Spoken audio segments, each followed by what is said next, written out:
So I just got a load of water, and while I'm over here at the water area, I thought I would make a video and talk about my plans.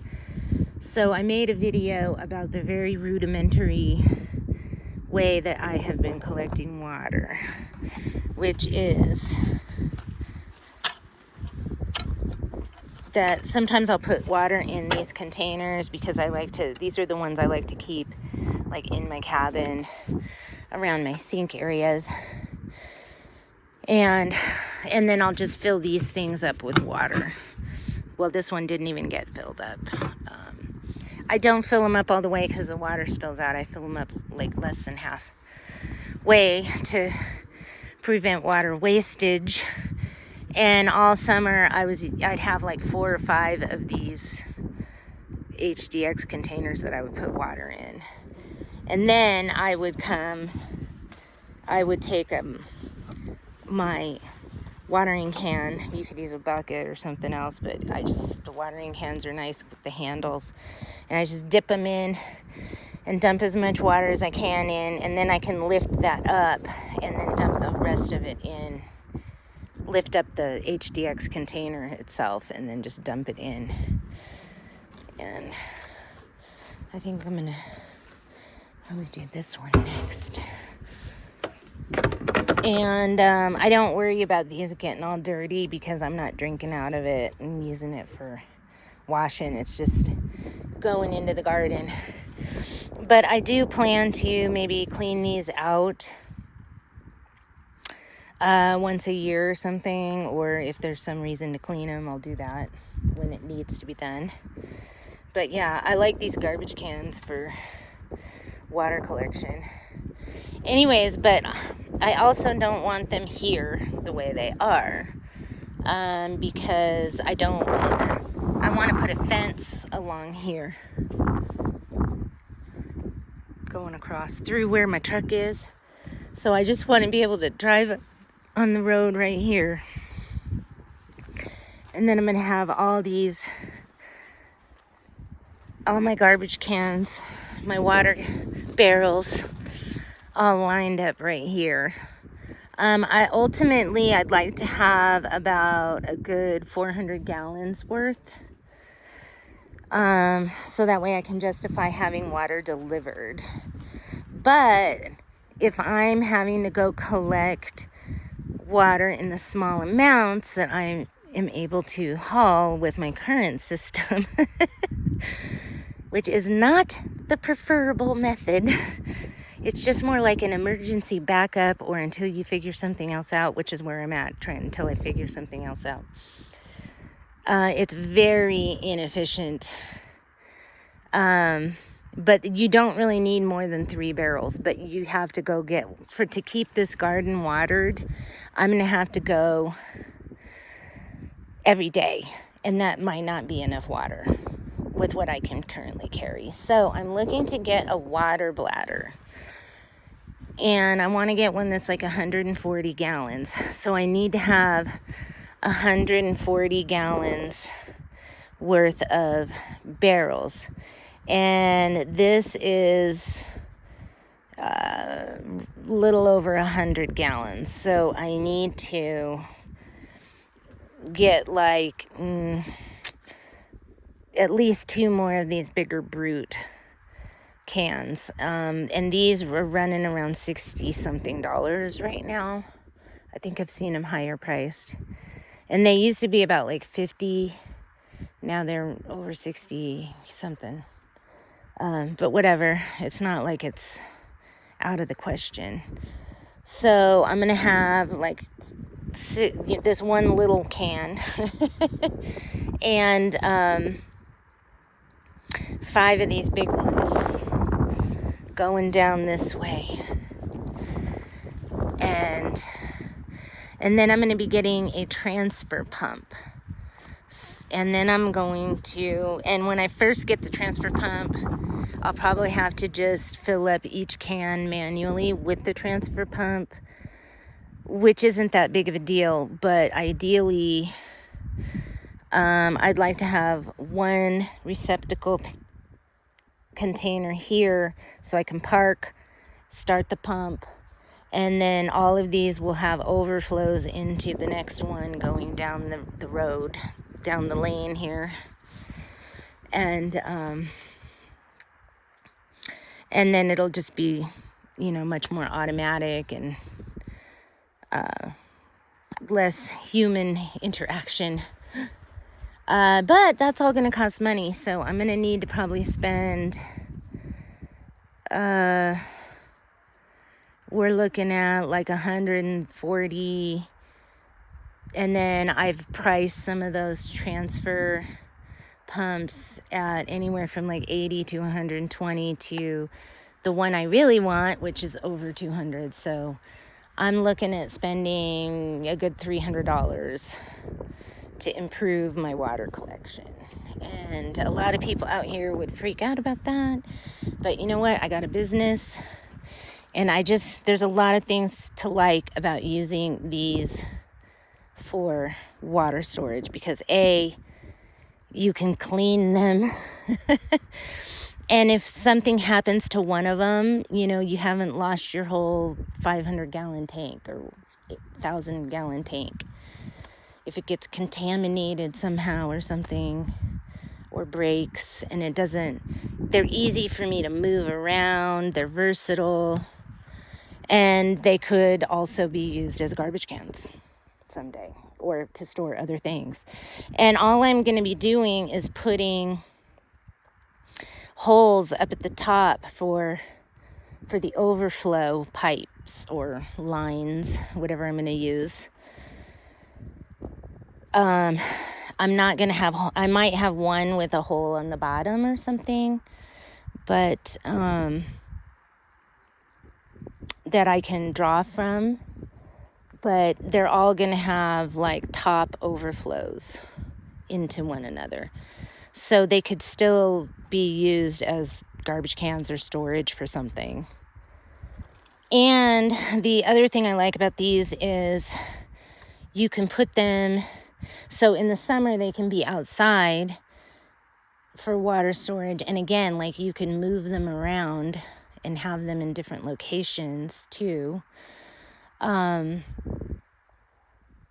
So I'm going to be putting some in like maybe 4 different locations around my property along my driveway that goes all around my property. And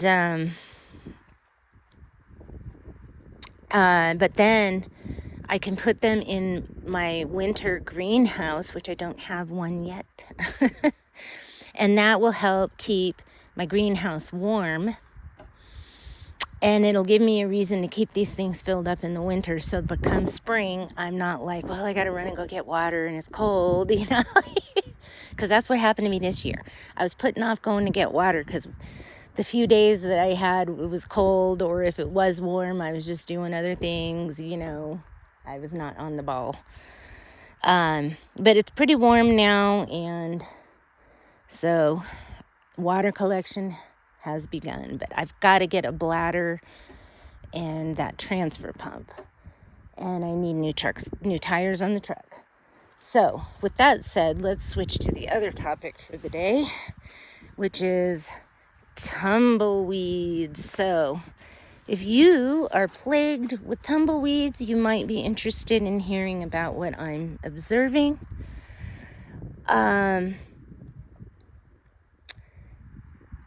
Or maybe you're just interested because it's interesting, because that's kind of how I am. I'm like totally interested in things that I'll never really have to put into practice. Although you never know. So when I first bought this place, I came in July, and these tumbleweeds were all growing here. And they were all growing down the middle of the driveway and along this side of the driveway and all over the entire property. Because the people that lived here before, not that they did anything wrong really, but they basically cleared the land.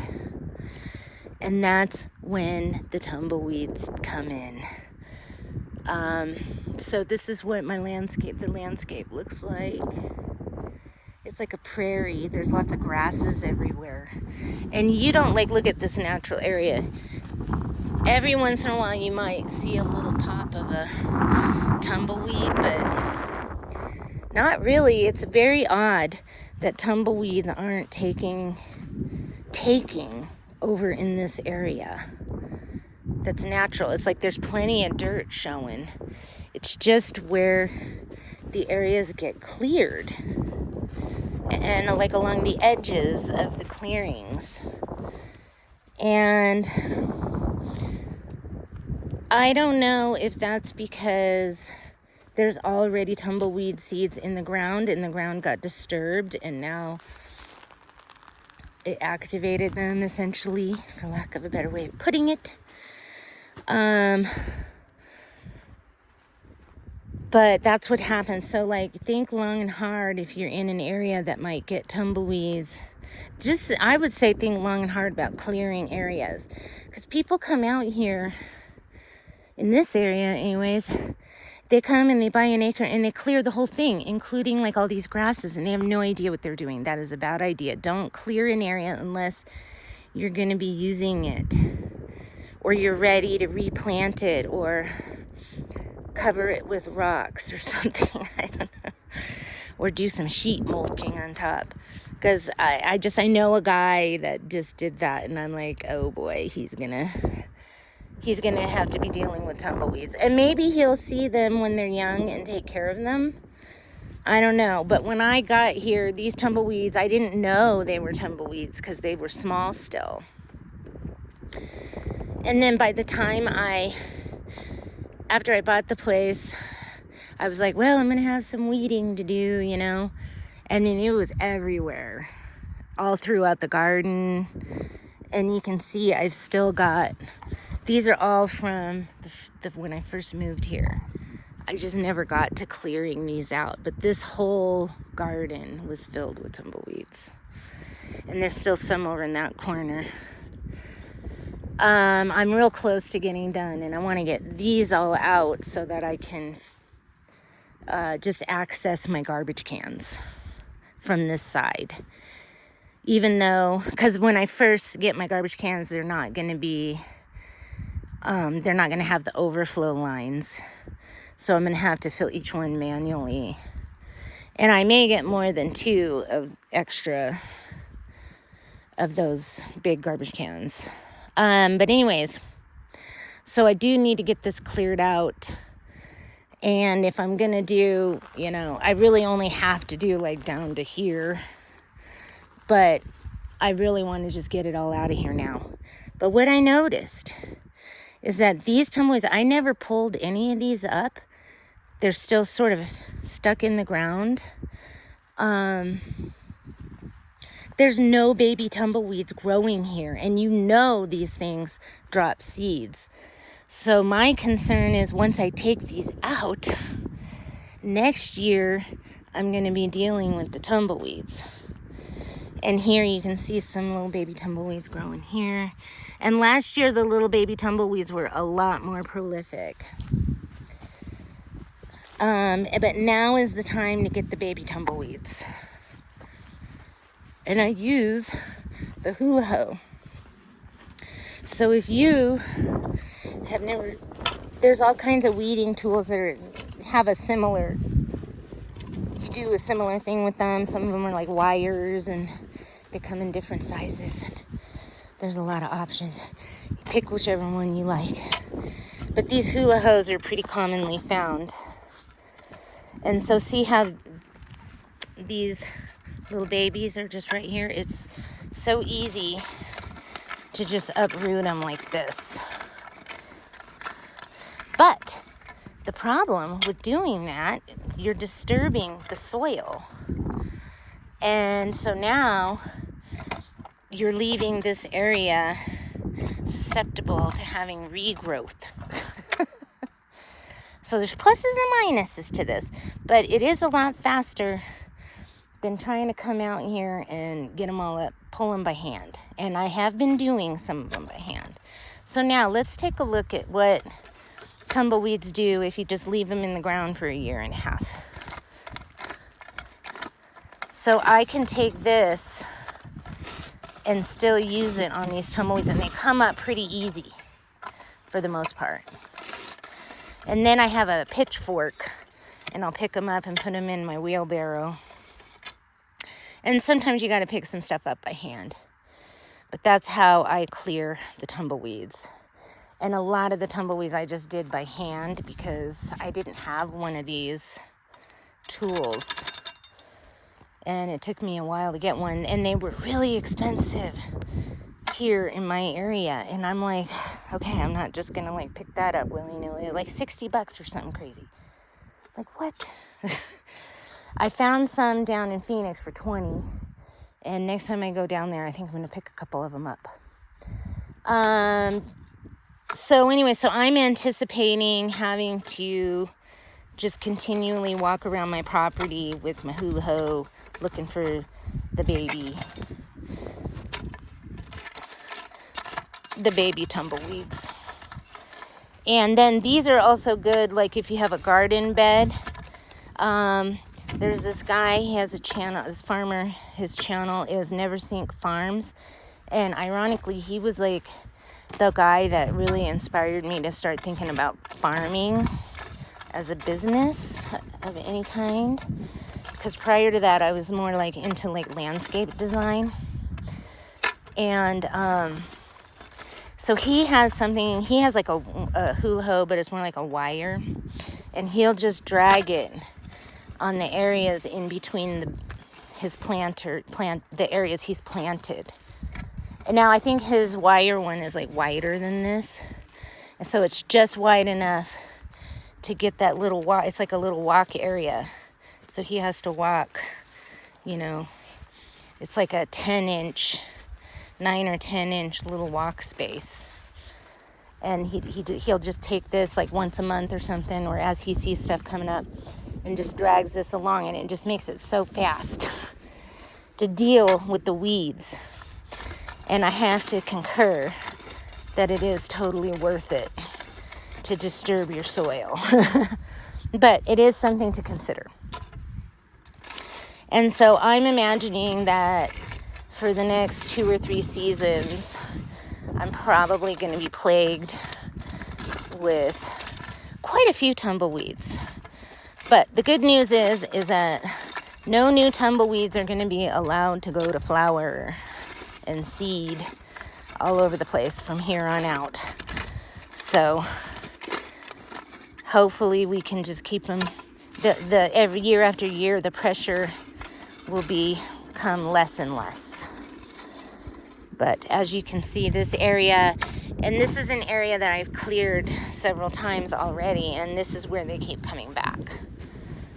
But I'm just saying, it's kind of interesting. And then look at this. I got them all growing in these rocks, in this rocky area.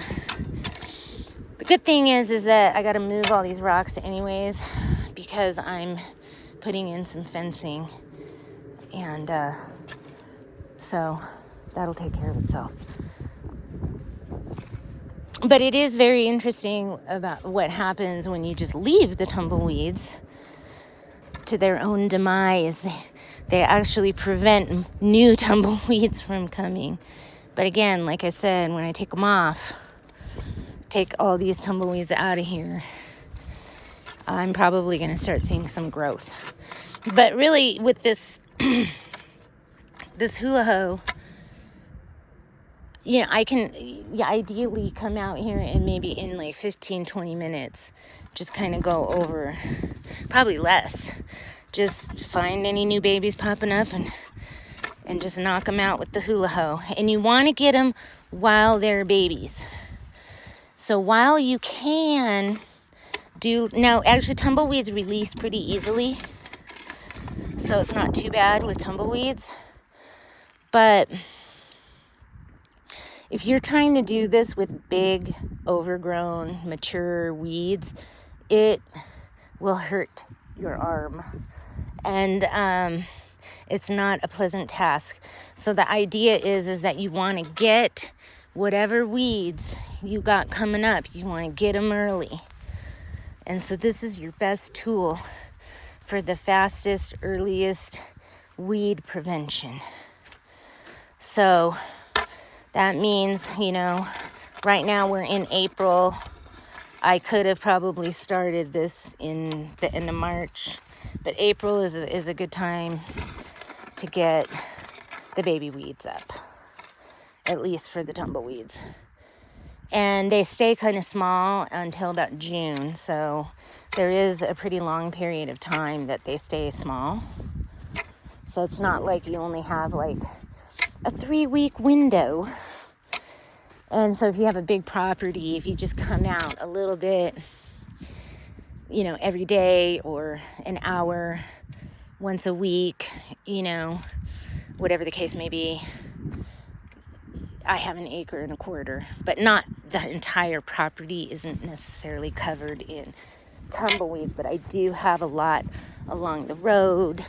I've already got some growing up in the middle here that I'm going to need to knock out. So it's just, you got to be able to go around to the areas and check them out. And, you know, if you spend 20 minutes to an hour on 1.25 acres or something similar to what I have going on here, you should be able to get most of it gone before these tumbleweeds start getting big. And they're real annoying when they get big. And this is one area I have done absolutely nothing in. I think I've walked in here like 3 times since I've owned the property,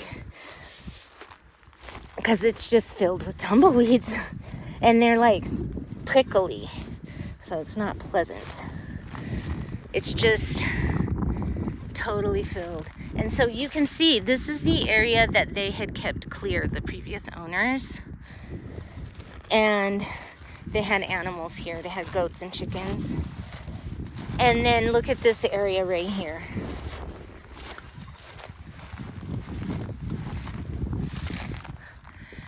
There's still tumbleweeds in here, but nothing like the area that got totally, completely cleared. Let me see. Let's see if I can get a little closer in. And those white flowers there, those are called tidy tips. They are a type of daisy. And I love them to pieces. And I have so many more this year than I did last year. Are they not the cutest thing? And I've got more wildflowers popping up in the next month. Some apricot orange mallow, or apricot mallow, globe mallow, which was so joyful to find when I moved here, because I've always wanted to have the apricot globe mallow growing somewhere, and I never had it before, and it came with the property. And the pinions, I always wanted pinions, and I have 11 pinion trees, but this is the only like really mature pinion that I have right there. The other ones are small still. But yeah. And look at my cool bike. Okay. I don't come down this way much because I'm just so focused on other parts of the property. I need to get those sawhorses moved over. Anyway, so this is Crystal at the Rain Dance Ranch.